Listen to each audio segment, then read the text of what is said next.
ఆదిలాబాద్ జిల్లా తలమడుగు మండల కేంద్రంలో రవాణా శాఖ ఆధ్వర్యంలో జాతీయ రోడ్డు భద్రతా మాసోత్సవాలను ఘనంగా నిర్వహించి కాలసూచికలను విడుదల చేయడం జరిగింది. ఈ సందర్భంగా assistant motor vehicle inspector Ramarao మాట్లాడుతూ వాహన చోదకులు తీసుకోవాల్సిన జాగ్రత్తలపై అవగాహన కల్పించి పోస్టర్ విడుదల చేయడం జరిగిందన్నారు. కార్యక్రమానికి ముఖ్య అతిథులుగా AMVI Bhikshapathi, MPDO Ramakanth, MPTC Chanti, SI Dhanushri, ప్రధానోపాధ్యాయులు వెంకటరావు, పంచాయతీ కార్యదర్శి అశోక్ తదితరులు పాల్గొన్నారు.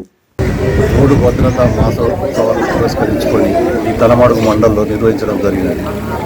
ఈ ప్రోగ్రాంకు మన ఎంపీడీఓ గారు, మన తలమడుగు ఎస్ఐ గారు మరియు జెడ్పీటీసీ గారు, స్కూల్ హెడ్ మాస్టర్ గారు వీరందరూ సహకారం తీసుకొని ఈ స్కూల్లో నిర్వహించడం పిల్లలకు అవగాహన సదస్సులో డ్రైవర్స్, మన local drivers, auto rickshaw drivers వారందరినీ పిలిచి అవగాహన సదస్సు నిర్వహించడం జరిగింది.